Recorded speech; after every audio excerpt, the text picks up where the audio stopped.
So how do you figure out as an editor, you mentioned a guy who's sort of an outsider doing stories about communities, and there are advantages to that because sometimes outsiders question everything Right. and they don't make, they don't have all this, but when you're new, you ask all kinds of questions. If you're part of the community, there are a lot of things that doesn't even occur to you to ask. Right. On the other hand, insiders have all kinds of insight and asks that are advantageous as well. So how do you juggle those two? Well, I think you made a really good point. You're new, you're asking different questions, and you're asking the questions that many in your readership would probably ask themselves because they don't understand. One of the things that I tell students now is to look within yourselves to try to understand stories that you may think they're not stories, but they're really unique, and you bring a perspective that can illuminate your world for others. And so when I was choosing Steve for that, I took a lot of crap internally because they said, okay, there's a very high profile position under you. I was managing editor when I did this, and it's going to be a very high profile position, and all the African American, Latino, and Asian American applicants were ticked off because, like one of them, I said, here's an opportunity, you do that. And I said, he brought a passion to it that I think will serve everyone well. I mean, when I talked to the others, they were very well versed in Latinos were versed in Latino perspective, African Americans were versed in African American perspective. I wanted this writer to look across the whole spectrum. And he brought something that I just, you make a decision. It's a judgment call. Turned out to be the right judgment call. I mean, Columbia put him in their Hall of Fame for diversity coverage. He won the AS&E Writing Award for diversity coverage. He's done a terrific job. He's still there, but he's covering that plus other things. But he's done a really good job of covering the community. He made inroads into the Muslim community. I think it's really important that you reach out into communities you don't know. The Muslim community, when I was managing editor and later editor, were very angry over the way they've been portrayed in the media, particularly after 9/11. And they actually had a contingent a couple of times came in to talk about their coverage and how they'd been portrayed in the Sacramento Bee. And some of it was really bad. I mean, I remember a political cartoon that was really bad that I was managing editor then, and I was at a conference in Orange County, and the editor called me up, and it was like 3 weeks after I became managing editor, said, you need to come back, we got a firestorm going.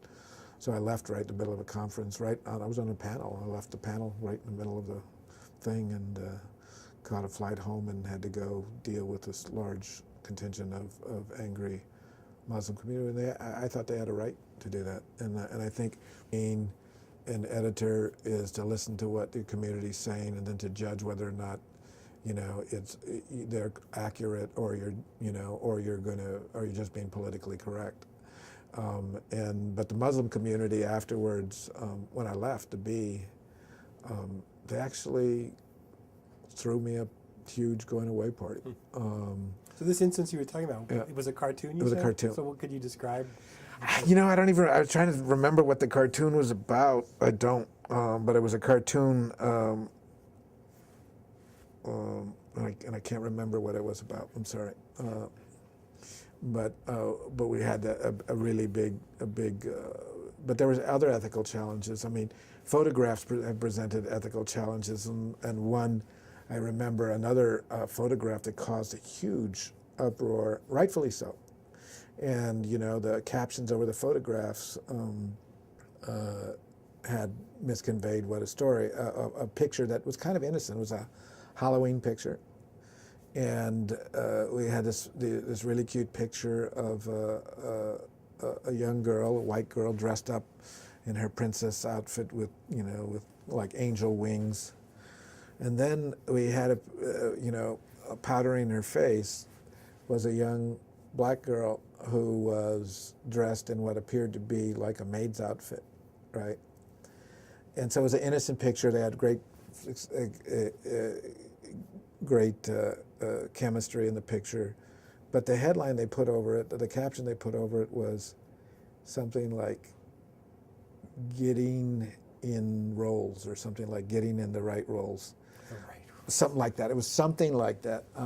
Getting in character. That's what it was. Getting in character. And they're trying to do a play on a character.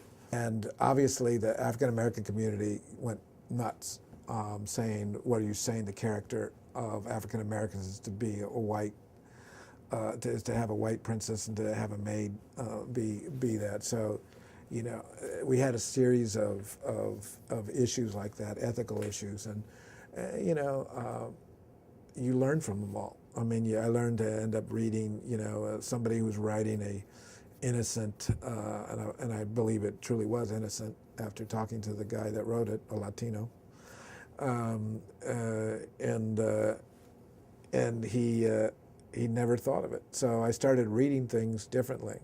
I mean, as an editor, you even read headlines to make sure they don't have, you know, innuendo that you don't want people to write, or you end up on, you know, Letterman or Leno with funny headlines. So, you know, there's a lot of things. I mean, editor, you know, images are important, headlines are important, choice of words important.